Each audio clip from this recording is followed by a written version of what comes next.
श्री शिवाय नमस्तुभ्यं। एक व्यक्ति थोड़ा सा देता है पर 50 जगह कहता है। बहुत एक सहज सी बहुत पुरानी कहावत है।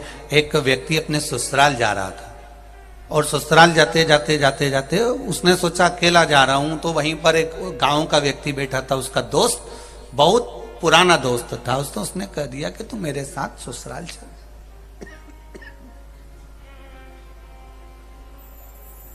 उसने कहा चल मेरे साथ तू ससुराल चल।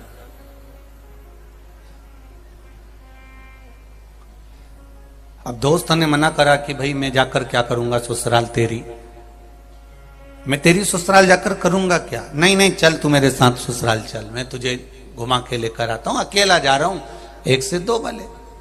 अब उसके मन में नहीं रहा गया तो उसने कहा चल अच्छा चल, पर चल तो दूंगा पर मेरे पास में तो देख, मैं शर्ट तो अच्छी पहना हूं पर जो कुर्ता तो अच्छा पहना हूं पर जो पजामा है ना वो बहुत गंदा हो रहा है, क्योंकि मैं खेत पे से आया हूं।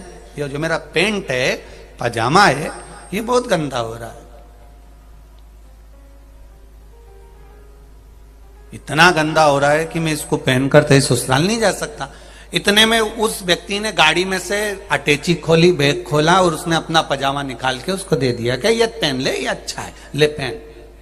और उसने पहना दिया। अब दोनों ससुराल गए।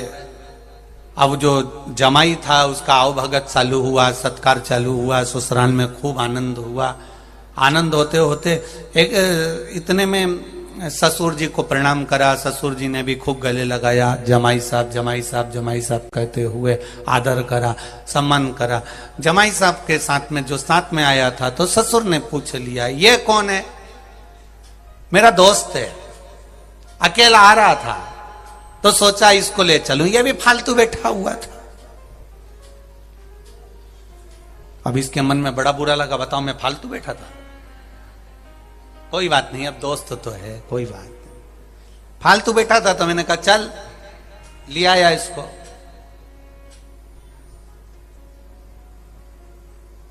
कपड़े भी इसके बेकार हो रहे थे। अब ये बोलने की जरूरत है। फिर मैंने कहा तेरा कुर्ता अच्छा लग रहा है। मैंने अटैची खोली, बैग खोला और मेरा अपना पजामा इसको दे दिया। कुर्ता इसका है, जम के बोलो, पजामा मेरा। अब इसको तो काटे खून नहीं। इसने कहा बताओ मेरी इज्जत गिरा दी ससुराल में। अभी ये दोनों खाना खा के उठे, कमरे में गए। इतने में दोस्त ने दोस्त से कहा देख तेरे को अच्छे से समझा रहा हूं, मैं पहले ही कह रहा था मैं नहीं जाऊं, तू जबरदस्ती लेके आ गया और ऊपर से तेरे ससुर के सामने कह रहा है कि कुर्ता इसका और पजामा मेरा है।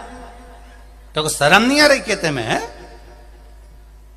अगर आप बोला है ना तो मेरे से बुरा कोई नहीं होगा। तो उसने कहा तेरी सौगंध नहीं बोलूंगा मैं, खत्म बात, यही खत्म। इतने में मामा जी आ गए। मामा जी बोले कि शाम को हमारे यहाँ भोजन में आना। वो मामा के यहाँ भोजन में शाम को जमाई गया, दोस्त भी गया, दोस्त गया। तो खाना खाते खाते ये कौन है? मेरा दोस्त है, अकेला आ रहा था तो मैं इसको ले आया। अच्छा अच्छा।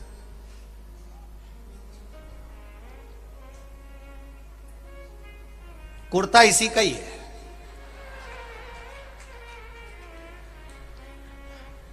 इतने में मामा जी ने पूछ लिया फिर पजामा। तो इसने कहा पजामा मेरा है। अब तो दोस्त को और काटे खून नहीं बता।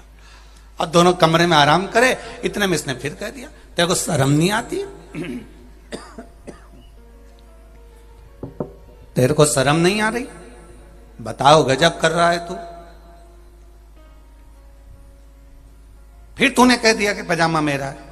तो उन्होंने पूछा तो तूने ये क्यों कहा कि कुर्ता इसका है? तो व्यक्ति पूछेगा तो सही कि पजामा किसका।